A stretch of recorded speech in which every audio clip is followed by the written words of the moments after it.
अगर इनको आर्थिक रूप से सुदृढ़ होना है तो इनको सबसे पहले अपना सामाजिक पिछड़ापन दूर करना पड़ेगा, क्योंकि सामाजिक पिछड़ापन समाज में है, समाज में सामाजिक भेदभाव है, जातीय भेदभाव है।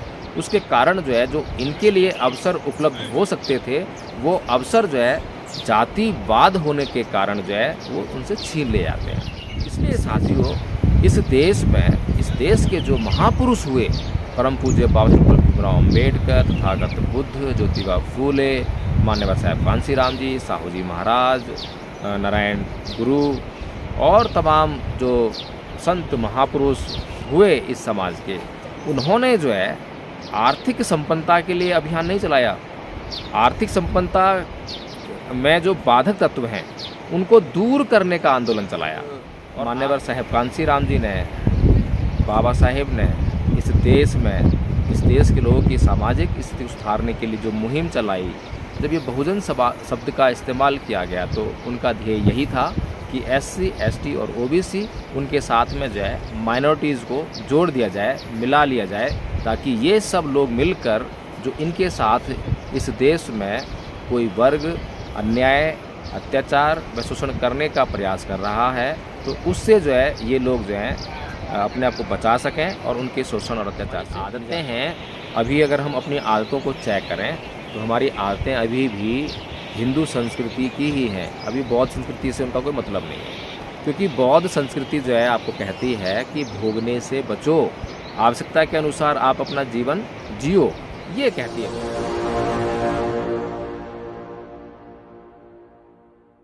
जय भीम, नमो साथियों, बहुजन समाज आप लोग समझते होंगे कि इसके क्या मायने हैं।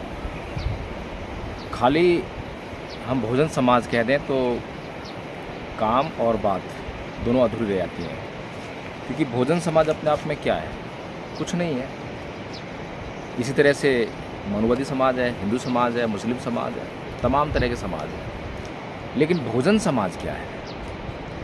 बहुजन समाज वह समाज जिसमें कि SC, ST और OBC ये तीन तो समाज या समुदाय या वर्ग ऐसे हैं जो कि कॉन्स्टिट्यूशनल है, संवैधानिक है। संविधान के अंदर जो है ये वर्ग क्रिएट किए गए हैं। जातियाँ नहीं है, वर्ग हैं। SC जाति नहीं है, वर्ग है। ST जाति नहीं है, वर्ग है। OBC जाति नहीं है, वर्ग है। अभी जो वर्ग हैं ये जाति समूह है, यानी विभिन्न जातियों को मिलाकर एक समूह बनाया गया है, एक वर्ग बनाया गया है। इन वर्गों को बनाने का आधार क्या है? इन वर्गों को बनाने का आधार है इनका पिछड़ापन। ये सामाजिक दृष्टि से पिछड़े हुए हैं और सामाजिक दृष्टि से पिछड़ेपन का जो दंश है इन लोगों को झेलना पड़ा है। उसके कारण से इनकी जो आर्थिक व्यवस्था है वो खराब हो गई, और आर्थिक व्यवस्था खराब होने के कारण जो है इनको अगर कहें कि इनकी जो ज़िंदगी है वो पशुवत हो गई, पशुओं से भी बदतर हो गई। इसीलिए संविधान के अंदर इन लोगों को मुख्य धारा में आने के लिए जो लोग अग्रणी हैं, जिन लोगों के पास इस देश के तमाम साधन और संसाधन उनके कब्जे में हैं, तो उनके साथ मिलकर ये अपना भी विकास निश्चित कर सकें, ये भी इस देश में अपने जीने के अवसर ढूंढ सकें। इसलिए संविधान के अंदर ये तीन वर्ग क्रिएट किए गए, SC, ST और OBC। ये कोई जाति नहीं है, लेकिन जातियों का समूह है। SC अगर हम बात करते हैं कि SC जो वर्ग है, अनुसूचित जाति जो वर्ग है संविधान के अंदर, उसका मतलब है कि उसके अंदर बहुत सारी जातियां हैं, शेड्यूल्ड है। जो जातियों का शेड्यूल है उसको मिलाकर SC वर्ग बनता है। अब इसमें अगर कुछ जातियों की बात करूं, जैसे कि जाटव या चमार, चूढ़ा, कहीं पर कुछ नाम से पुकारा जाता है, कहीं पर किसी नाम पुकारा जाता है, वाल्मीकि, भंगी, तानक, खटीक, इस तरह से जो है कुछ जातियों को मिलाकर एक शेड्यूल तैयार किया गया, उसको कहा कि ये SC वर्ग है। इसी प्रकार से ST में कुछ जातियों को मिलाकर शेड्यूल तैयार किया गया और उनको कहा गया कि ये एसटी हैं। इसी प्रकार से जो ओबीसी का भी एक शेड्यूल तैयार किया गया और उन जातियों को उसमें डाल दिया गया और कहा गया कि ये ओबीसी हैं। तो इनको जो है किसी भी एक जाति, जिस जाति के नाम से समाज में इनको अपमानित किया जाता है, उस अपमान से बचाने के लिए ये एक नाम दे दिया गया कि भाई ये इस देश में सामाजिक रूप से, आर्थिक रूप से पिछड़े हुए लोग हैं और इनको जो है एससी कह के पुकारा जाए, एसटी कह के पुकारा जाए और ओबीसी कह के पुकारा जाए। तो हम बहुजन समाज की बात कर रहे थे। तो बहुजन समाज का एक बहुत बड़ा हिस्सा एससी, एसटी और ओबीसी हुआ। दूसरा जो है माइनॉरिटीज़, यानी कि इस देश में जो हिंदू समाज है, हिंदू धर्म के मानने वाले लोग हैं, वो बहुसंख्यक हैं। उनके अलावा जो लोग हैं वो अल्पसंख्यक कहे जाते हैं। तो उनको भी जब मान्यवर साहेब कांसी राम जी ने, बाबा साहेब ने इस देश में, इस देश के लोगों की सामाजिक स्थिति सुधारने के लिए जो मुहिम चलाई, जब ये बहुजन शब्द का इस्तेमाल किया गया तो उनका ध्येय यही था कि एससी, एसटी और ओबीसी, उनके साथ में जो है माइनॉरिटीज़ को जोड़ दिया जाए, मिला लिया जाए, ताकि ये सब लोग मिलकर जो इनके साथ इस देश में कोई वर्ग अन्याय, अत्याचार व शोषण करने का प्रयास कर रहा है, तो उससे जो है ये लोग जो हैं अपने आप को बचा सकें और उनके शोषण और अत्याचार से निजात पा सकें। तो ये मुख्य उद्देश्य रहा बहुजन समाज का निर्माण करने का, और बहुजन समाज जो है इस तरीके से बनाया जाता है। अभी इसमें जो है जो माइनॉरिटीज़ है उसमें मुस्लिम, ईसाई, सिख, बौद्ध, जैन, ये सभी धर्म जो उसमें शामिल हैं, तो इसको माइनॉरिटीज़ कहते हैं। तो साथियों, हम चर्चा कर रहे थे कि जो बहुजन समाज जो है उसके मायने क्या है। तो हमने समझ लिया कि बहुजन समाज का जो मतलब है वो ये है। अब इसमें जो है एक विशेष क्लास, जिसको एससी, एसटी और ओबीसी कहा गया है, इनके लिए एक विशेष इसमें बात है कि इनके सामने एक विशेष लक्ष्य दिया गया है, क्योंकि सामाजिक रूप से ये जो पिछड़ेपन में जीने के लिए मजबूर हैं, सामाजिक रूप से पिछड़े हुए हैं, इसलिए इनके सामने एक लक्ष्य है। इनके सामने लक्ष्य है कि ये अपने सामाजिक पिछड़ेपन को दूर करें। अब ये जो सामाजिक पिछड़ापन है और जो आर्थिक पिछड़ापन है, दोनों में भारी अंतर है। एक व्यक्ति जो है आर्थिक रूप से सुदृढ़ होने के बाद भी अपनी सामाजिक स्थिति को उच्चतम नहीं बना पाता है। सामाजिक स्थिति उच्चतम बनती है उसको अगर समाज में मान, सम्मान और उसका स्वाभिमान अगर कायम किया जाता है, तो वो जो है उसे कहते हैं कि सामाजिक तौर पर वो जो है काफ़ी उन्नत हो गया है। लेकिन जो लोग इस देश में आर्थिक रूप से मजबूत हो गए हैं, आईएएस बन गए हैं, आईपीएस बन गए हैं और बहुत बड़े मतलब कह सकते हैं कि आर्थिक रूप से संपन्न हो गए हैं, पैसे वाले हो गए हैं, फैक्ट्रीज़ के मालिक हो गए हैं, कंपनीज़ के मालिक हो गए हैं, लेकिन उसके बावजूद उनका सामाजिक पिछड़ापन नहीं गया है। तो सामाजिक पिछड़ापन नहीं गया है, लेकिन आर्थिक संपन्नता आ गई है। लेकिन इस समाज का, जो इसको हम एससी, एसटी, ओबीसी कहते हैं, इसका बहुत बड़ा वर्ग, लगभग 99% जो समाज है वो अभी सामाजिक पिछड़ेपन का शिकार है, और सामाजिक पिछड़ेपन के शिकार होने के कारण उसके लिए आर्थिक अवसर उपलब्ध नहीं है। जबकि भारत का संविधान आर्थिक अवसरों में भी समानता की बात करता है, चाहे वो राजकीय नौकरियां हों। आर्टिकल 16 जो है सीधे सीधे बात करता है कि जो सरकारी नौकरियां होंगी, राजकीय नौकरी जिसे कहते हैं, उनमें तो सीधे सीधे जो है इनको भागीदारी मिली है और आरक्षण के माध्यम से ये सुनिश्चित किया गया है। लेकिन सरकारी नौकरी जो है इस देश की आर्थिक संपन्नता की अगर बात करें, आर्थिक साधनों और संसाधनों की बात करें, तो नौकरियां एक छोटा सा हिस्सा है। नौकरियों से जो है पूरे समाज का पेट नहीं भरा जाता। नौकरियों से जो है, यानी कि जो सरकारी नौकरियां हैं, उनसे इस जो एससी, एसटी, ओबीसी हैं, इनके जो आर्थिक पिछड़ेपन है उसको दूर नहीं किया जा सकता है। इनको आर्थिक रूप से संपन्न नहीं बनाया जा सकता है। इनको अगर आर्थिक रूप से संपन्न बनाना है, अगर इनको आर्थिक रूप से सुदृढ़ होना है, तो इनको सबसे पहले अपना सामाजिक पिछड़ापन दूर करना पड़ेगा। क्योंकि सामाजिक पिछड़ापन समाज में है, समाज में सामाजिक भेदभाव है, जातीय भेदभाव है, उसके कारण जो है जो इनके लिए अवसर उपलब्ध हो सकते थे, वो अवसर जो है जातिवाद होने के कारण जो है वो उनसे छीन ले जाते हैं। इस इसलिए साथियों, इस देश के जो महापुरुष हुए, परम पूज्य बाबा साहेब भीमराव अम्बेडकर, तथागत बुद्ध, ज्योतिबा फूले, मान्यवर साहब कांशीराम जी, साहू जी महाराज, नारायण गुरु और तमाम जो संत महापुरुष हुए इस समाज के, उन्होंने जो है आर्थिक संपन्नता के लिए अभियान नहीं चलाया। आर्थिक संपन्नता में जो बाधक तत्व हैं उनको दूर करने का आंदोलन चलाया। और आर्थिक संपन्नता में जो बाधक तत्व है वो है सामाजिक भेदभाव, क्योंकि जिन लोगों के पास इस देश के साधन हैं, संसाधन हैं, उनके माध्यम से ही यह जो आर्थिक संपन्नता ये आनी है। या तो वो जो है बराबरी की, जो भी उनके पास संपन्नता है उसमें बराबरी की हमें भागीदारी दे दें SC ST OBCs को, लेकिन वो ऐसा नहीं करेंगे। तो फिर कम से कम जो है जो अवसर उनको मिलने चाहिए इन लोगों को, वो उनको जो है लेने दें और उन अवसरों को प्राप्त करके ये जो अपना आर्थिक जो पिछड़ापन है इसको दूर कर लें।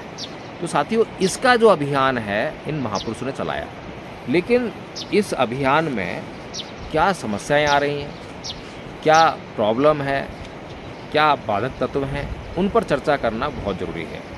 अगर उन पर चर्चा नहीं करेंगे, उसको समझेंगे नहीं, तो हम लोग जो है अपने जो आर्थिक जो संपन्नता है उसको हासिल नहीं कर पाएंगे और सामाजिक पिछड़ापन हमारा दूर नहीं हो पाएगा और वो एक बाधक तत्व बना रहेगा। इसलिए जो है हमारे लिए सबसे ज़रूरी चीज़ है, क्योंकि हम एक ऐसी संस्कृति का शिकार हैं जो हमें आगे बढ़ने से रोकती है, जो हमें आर्थिक संपन्नता पाने से रोकती है, जो हमें मान सम्मान और स्वाभिमान की जो गरिमा होती है उसको फील करने से, उसको अनुभव करने से, उसको महसूस करने से रोकती है। तो ये जो संस्कृति है जिसमें हम लोग जीने के लिए मजबूर हैं, वो संस्कृति कौन सी है?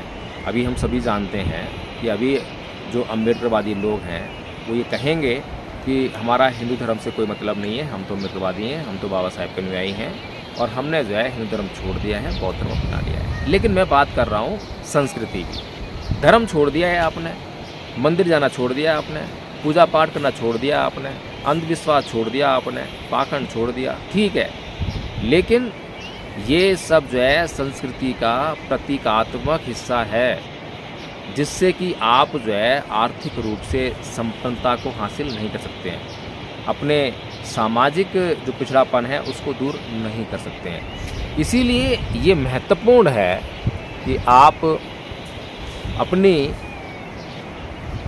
सांस्कृतिक परिवर्तन को ध्यान से समझें, ध्यान से सोचें कि सांस्कृतिक परिवर्तन है क्या।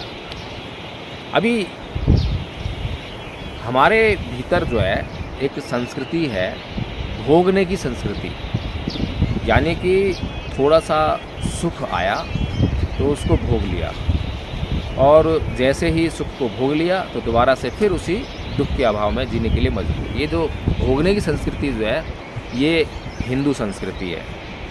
हिंदू संस्कृति से निकलकर हम लोग आए हैं, लेकिन जो हिंदू संस्कृति थी उससे हमारा पिछड़ा नहीं छूटा है। यानी कि जो हमारी आदतें हैं, अभी अगर हम अपनी आदतों को चेक करें तो हमारी आदतें अभी भी हिंदू संस्कृति की ही हैं। अभी बौद्ध संस्कृति से उनका कोई मतलब नहीं है, क्योंकि बौद्ध संस्कृति जो है आपको कहती है कि भोगने से बचो, आवश्यकता के अनुसार आप अपना जीवन जियो, ये कहती है बौद्ध संस्कृति। और बौद्ध संस्कृति जो है जब ये बात कहती है कि आवश्यकता के अनुसार अपना जीवन जियो और भोग की संस्कृति को छोड़ दो, तो इसका मतलब ये है कि जब आपके पास थोड़ा सा साधन उत्पन्न हो जाता है, थोड़ा सा साधन से जब सुख उत्पन्न होता है तो उसको आप जो है री इन्वेस्ट कर दीजिए। री इन्वेस्टमेंट, जैसे हम लोग जो है अपनी आर्थिक संपन्नता को बढ़ाने के लिए थोड़ा पैसा कमाते हैं, फिर उसको बचाकर जो है उसमें से कुछ जो हमारे लिए ज़रूरी चीज़ें हैं वो हमने ख़रीद ली, हमने अपने जीवन चलाने के लिए उनका उपभोग कर लिया, लेकिन उसमें से बहुत बड़ा हिस्सा या कुछ हिस्सा जो है बचा के और हमने आगे आने वाली ज़िंदगी के लिए, फ्यूचर के लिए इन्वेस्ट कर दिया, उसे री इन्वेस्ट करते हैं। तो इस प्रकार से जो है जो हमारे पास सुख आया है उस सुख में से थोड़ा सा तो उपभोग कर लिया, उसके बाद जो बाकी बचा है उसको हमने आगे अपने बड़े लक्ष्य के लिए उसको री इन्वेस्ट कर दिया। और जब हम इस प्रकार से री इन्वेस्ट करते जाते हैं तो हम देखते हैं कि हमारी ज़िंदगी से जो है दुख धीरे धीरे गायब होता जाता है और सुख हमारी ज़िंदगी में आता आता है। सबसे पहली बात तो ये है कि जो मानने की संस्कृति, यानी कि हिंदू संस्कृति मानने की संस्कृति है, जहाँ पर जानने का कोई मतलब नहीं है। अगर आपने जानने का प्रयास किया तो आपको तरह तरह के देवी देवताओं ईश्वरों का भय दिखाकर आपको डरा दिया जाएगा, और आप क्योंकि उनमें विश्वास करते हैं, अंधविश्वास पाखंड में फंसे हुए हैं, अपने ऊपर आपको विश्वास नहीं है, लेकिन उन देवताओं ईश्वरों का जो प्रकोप है उसका डर आपको सताता है। आपको ये पक्का विश्वास है कि हाँ ऐसा होता है, इसलिए वे लोग जो है आपको जो है ये डर दिखाकर आपको लगातार जो है उसी संस्कृति में जीने के लिए मजबूर करते हैं और आपको छोटा होने का अनुभव लगातार कराते हैं, नीच होने का अनुभव लगातार कराते हैं। आपके लिए जो गरिमामय स्थिति इस देश के संविधान के द्वारा बाबा साहेब डॉक्टर भीमराव अम्बेडकर ने पैदा की, उसको आप फील नहीं करते हैं, बल्कि आपकी जो सामाजिक स्थिति इस देश में बनी हुई है, पैदा होती आपको जो सामाजिक स्थिति मिली कि आप हिंदू धर्म का हिस्सा हैं, हिंदू धर्म में आप जो है चमार हैं, चूड़े हैं, भंगी हैं, वाल्मीकि हैं, कठीक हैं, ये सब आपको पता है, और आप जो है इसी तरह से जो है जीने लगे हैं, आदत आपकी इसी तरह जीने की बन गई है। तो साथियों, आपको जो है ये सांस्कृतिक परिवर्तन करना पड़ेगा, और जब तक आप ये सांस्कृतिक परिवर्तन नहीं करेंगे तब तक जो है आपका कल्याण होने वाला नहीं है। इसीलिए धम्मपद संघ ने एक अभियान शुरू किया है, उसका नाम दिया है सांस्कृतिक परिवर्तन अभियान, और उस सांस्कृतिक परिवर्तन को करने के लिए, उसको निश्चित करने के लिए विश्व अशांति निवारण स्कूल की स्थापना की गई है, और इस विश्व अशांति निवारण स्कूल में ट्रेनिंग दी जाती है, प्रशिक्षण दिया जाता है। 3 साल का कोर्स बनाया है, और जो व्यक्ति जैसा कोर्स करना चाहे, प्रथम वर्ष का जो कोर्स है वो सबके लिए कंपलसरी है, बहुत ज़रूरी है। जैसे कि साक्षरता के लिए आपको कम से कम अपना पढ़ना लिखना आना चाहिए, ज़रूरी होता है। इसी प्रकार से बौद्ध धर्म का प्रचार करने के लिए, सांस्कृतिक परिवर्तन को सुनिश्चित करने के लिए एक एलिमेंट्री एजुकेशन छोटी सी है, वो बहुत ज़रूरी है। तो धम्मपद संघ जो है विश्व अशांति निवारण स्कूल के माध्यम से ये कार्य कर रहा है, और दिन ब दिन जो है ये अब बढ़ते जा रहा है, क्योंकि लोगों को समझ में आ रहा है कि उनकी असली जो जड़ है समस्याओं की वो कहाँ पर है, क्या है। तो असली समस्या समझ में आ गई है, उसका समाधान समझ में आ रहा है, तो लोग इसीलिए जो है अब इस ओर तवज्जो दे रहे हैं। अब लोग जो हैं, जो बहुजन समाज के जो हवाई नेता हैं, उनकी असलियत भी समझने लगे हैं कि किस प्रकार से वो छोटे छोटे स्वार्थों को लेकर समाज के लिए कोई उनके लिए त्याग नहीं है, बलिदान नहीं है, समर्पण नहीं है, कुछ नहीं है उनके पास समाज के लिए। उनके पास समाज को मूर्ख बनाकर, समाज का लाभ उठाकर, समाज की भावनाओं का लाभ उठाकर अपने स्वार्थों की पूर्ति करना ही उद्देश्य है। तो इसीलिए साथियों, मैं आप लोगों से विनम्र निवेदन करता हूँ, नंबर स्क्रीन पर फ्लैश किया जा रहा है, आप तुरंत जो है फ़ोन करें और धम्मपद संघ से जुड़ें और विश्व अशांति निवारण स्कूल में तुरंत एडमिशन लें। इसमें कोई फ़ीस आपको जो है आर्थिक रूप से नहीं देनी पड़ती है, इसकी फ़ीस केवल और केवल आपका समर्पण है, डेडिकेशन। आप डेडिकेट हो जाइए अपने समाज के प्रति, यही इसकी फ़ीस है। अगर समाज के प्रति आप डेडिकेट हो जाएंगे तो फिर कोई समस्या रह ही नहीं जाएगी। लेकिन हम डेडिकेट होते हैं अपने प्रति, सेल्फ, कि मुझे अपनी ज़िंदगी जीनी है, दूसरे भाड़ में जाएं, मुझे अपनी संपत्ति अर्जित करनी है, दूसरे भाड़ में जाएं। जब आप समाज के प्रति डेडिकेट हो जाएंगे तो आप भी समाज का हिस्सा हैं, जब समाज ग्रो करेगा तो आप भी ग्रो कर जाएंगे। इसी सोच को लेकर जो है ये जो संघ है इसका निर्माण किया गया है। इस संघ में मेरा अपना कुछ जो है महत्व नहीं है, विशेष महत्व कुछ नहीं है। मैं एक साधारण सदस्य के तौर पर इस संघ में काम करता हूँ। संघ की बाकायदा कार्यकारिणी है, उस कार्यकारिणी में मैंने अपने आप को अलग रखा है। कार्यकारिणी डिसीजन लेती है, निर्णय करती है, और जो मेरी योग्यता है, मेरी योग्यता के अनुसार मुझे काम सौंपती है, मैं उसी हिसाब से काम करता हूँ। इसी तरह से जो संघ के और भी सदस्य हैं, आचार्य हैं, उनके अंदर जो योग्यता है उनको भी वही काम सौंपती है, तो वो काम करके देते हैं संघ को जो है। इस तरह से ये संघ जो है आज बहुजन समाज का सच्चे अर्थों में निर्माण कर रहा है, और जब सच्चे अर्थों में सच्चाई से बहुजन समाज का निर्माण होगा तो निश्चित तौर पर जो है हम लोग अपनी समस्याओं से छुटकारा पा लेंगे। तो साथियों, इसी के साथ मैं आप लोगों से आज सुनूंगा। जय भीम, नमो बुद्धाय।